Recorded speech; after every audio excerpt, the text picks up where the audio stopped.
Hey friends, this is Saray from Saray Plans. Thank you for joining me today for a budget with me video for the month of May. If you're new to my channel, I'd love for you to stick around by subscribing. I'll be posting videos each week. And if you enjoyed this video, don't forget to give it a thumbs up. All links for all the items used in the video will be added in the description section as they are available. And should you have any questions, feel free to drop them down below in the comments section. For my budget, I use the ERIN Petite budget book, which I keep in a black folio. I really enjoy the portability of this system since sometimes I like to budget on the go. The EC sticker album also fits nicely here to keep all of my stickers handy. Whether I'm planning my week or budgeting, I always prepare by using sticky notes. This way, I don't have to think about it too much when I'm committing to paper. And I think that half the battle is knowing exactly what you want to accomplish in the month. This way I can just focus on making it pretty, and pre-planning is what takes me longer than the actual putting together because I like to give it some thought in a more intentional way. If you have watched any of my previous budget videos, then you know that I have customized this system to work for me. And I hope that this can help you by giving you some ideas that could possibly work for you. I'm going to get started by setting up the month at a glance page for the month of May, starting with the 3 goals at the top. I get paid bi-weekly, and 2 of my goals this month is to stick to the variable expense dollar amount that I've set for each pay period. I'll talk a little bit more about this in more detail in a bit. But the other goal is to add new listings to my Etsy shop this month.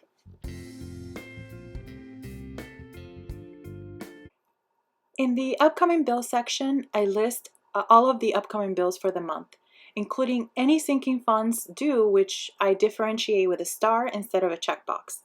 For this portion, I reference 2 sticker sheets that I added for my shop, which allows me to see all of the bills and all of the sinking funds a year at a glance. In case you're not familiar, sinking funds are those irregular expenses that are due throughout the year. And for example, our water bill is due every 3 months. I estimate how much we spend in water annually and divide that amount by 12. This gives me the amount of money that I need to set aside monthly.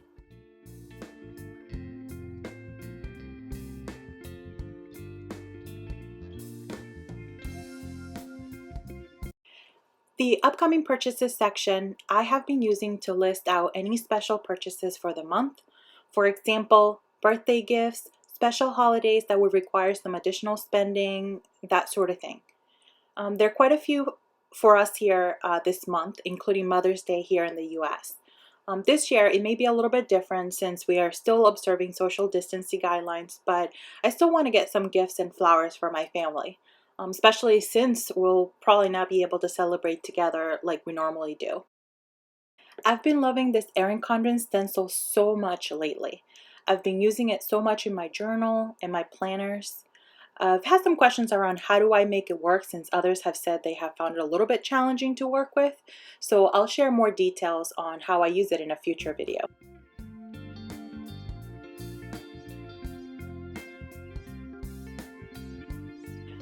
I messed up this portion up a little bit by drawing an extra checkbox, but it's nothing that a little whiteout can't fix.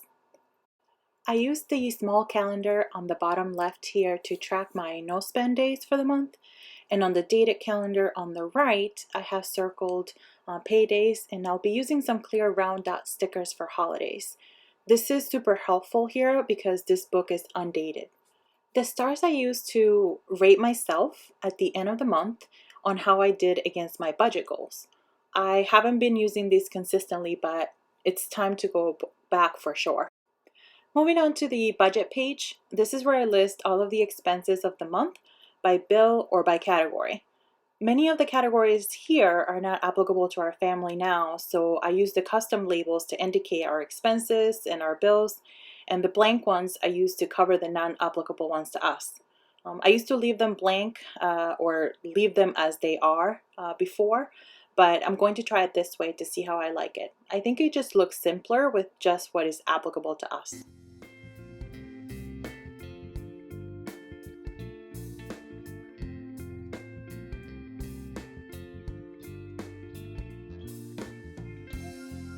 There are a total of 4 spending summary pages in this planner, and these 2 pages I use to track my sinking funds.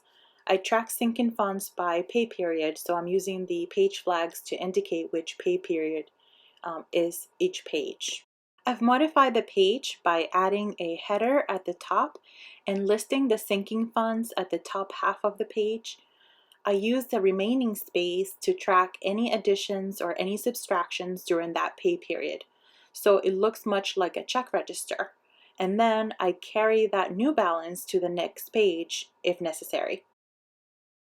I don't include the general savings amount in my sinking funds, so I'm separating it with some skinny washi. And then I'm listing the rest of the categories below it. I'm doing this for both pages for each pay period.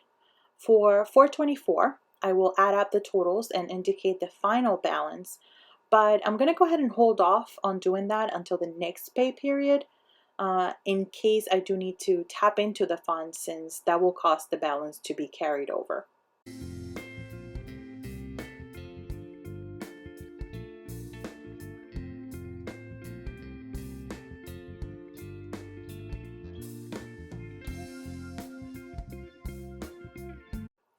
On the next 2 spending summary pages, I'm doing a similar setup, except I'm using these 2 pages to budget by pay period.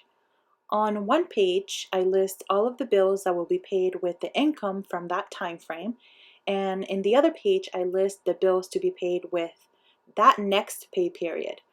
The budgeted amount versus the actual amount spent will typically be really close, if not the exact same, with the exception of variable expenses. Let me talk a little bit more about this. This system worked really well last month, so I'm going to keep it going. Instead of breaking down all variable expenses by category, for example, food, gas, household, etc., I just create a variable expense category with a lump sum dollar amount. This gives me more freedom to use the money how I need or want. Sectioning it out to specific categories was causing me to get stressed out about having to transfer money from one category to another if we ended up overspending in one. This way, as long as I stick to this number, it doesn't matter. Some may disagree with this process, but we're old and responsible enough to know that we can't blow our budget on wants and forget about the necessities like groceries, just because we haven't named it so. Let me know if that makes sense. I'm also not using cash envelopes. Sometimes I go to the bank and take out the lump sum for variable expenses. Other times I just use my debit card. To track my transactions, I use a check register, and at the end of the pay period, I add up all of the purchases that were not bills to get the total amount spent for the variable category. I found a great value on check registers on Amazon, and I was so excited because I've been using check registers for years. Now that May is all set up, let's take a look at April to see how I did. Today is the 24th, so I still have a few days to go in my no spend tracking.